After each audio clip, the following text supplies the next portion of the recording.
गुलजू एक ऐसे देवता जो काली कुमाऊं यानी चंपावत से निकले और पूरे देश में न्याय के देवता के रूप में प्रसिद्ध हुए। धरती पर जन्मा एक ऐसा चमत्कारी व्यक्ति जिसकी काट की घोड़ी तक दौड़ने लगती है।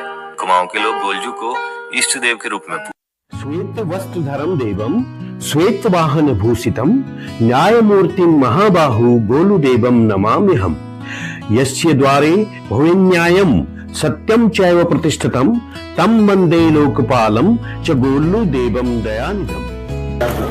अभी हम हैं उत्तराखंड के चंपावत जिले में न्याय के देवता कहे जाने वाले गोलू देवता यानी गुलजू के मंदिर में। यह जो मंदिर है ये कुमाऊं के गौरवशाली इतिहास और लोक संस्कृति का प्रतीक भी है। यहाँ ऐतिहासिक पृष्ठभूमि यह है कि चंपावत को कत्यूरी और चंद राजाओं की राजधानी के तौर पे माना जाता है। जो मूल निवास मान्यता है कि गोलू देवता कत्यूरी राजा झालराय और रानी कलिंगा के पुत्र थे। गोलू देवता को भगवान शिव का अवतार भी माना जाता है। चंपावत उनका मूल स्थान माना जाता है, इसलिए इसे सबसे प्राचीन शक्तिपीठों में एक माना जाता है। तो ये है यहाँ का जो मुख्य टेम्पल है, ये यहाँ का मुख्य मंदिर है।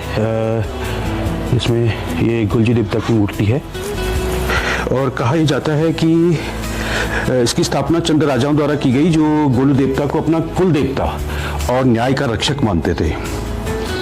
यहाँ पर लिखित अर्जियों का गुलजू देवता मंदिर आपने घोड़ाखाल में भी है, अल्मोड़ा में भी है। और यहाँ पर लिखित पर्चियों का बहुत एक महत्व है।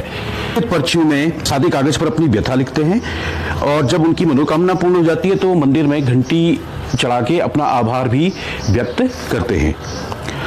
यह जो मंदिर है पहाड़ी वास्तुकला का एक नायाब नमूना है। कुमाऊं की लोक गाथाओं जागर में भी गोलू देवता का बहुत उल्लेख है। वो एक ऐसे राजा के रूप में याद किए जाते हैं जो अपनी प्रजा के लिए खुद कष्ट सहते थे और तुरंत न्याय प्रदान करते थे। इसलिए उन्हें राज्जुली राजा और न्याय का देवता भी कहते हैं और ये चंपावत नदी के तट पर बना माना जाता है।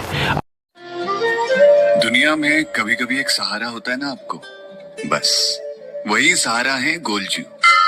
शहर हो, गांव हो, देश हो या विदेश, कोई भी काम शुरू करने से पहले एक बार उनका नाम ले लो। नाम लेनो हरि हरिद्वार में, बद्री केदार में, ऊंची घोड़ा काल में, गैली चंपावत में, तितई शिराड़ में, गोलू गिराड़ में, ये ऊंचा हिमाल में, नीलकंठ नेपाल में, सरकुमू गढ़वाल में, देवभूमि पहाड़ में, प्रेरणा होया गोलू देवा।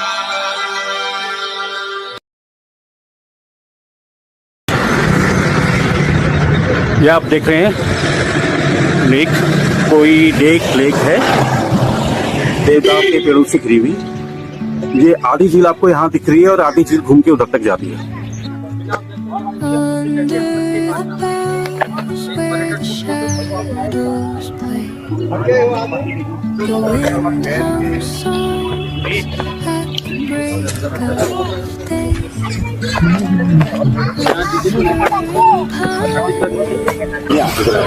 ये आप देख रहे हैं कोली ढेक लेक, जो लोहाघाट से मात्र 3 किलोमीटर के अंदर ही है।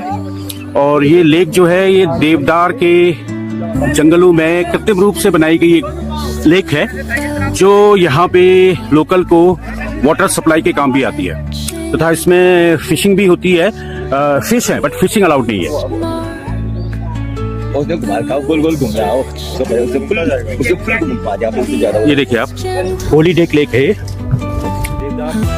के बीच में।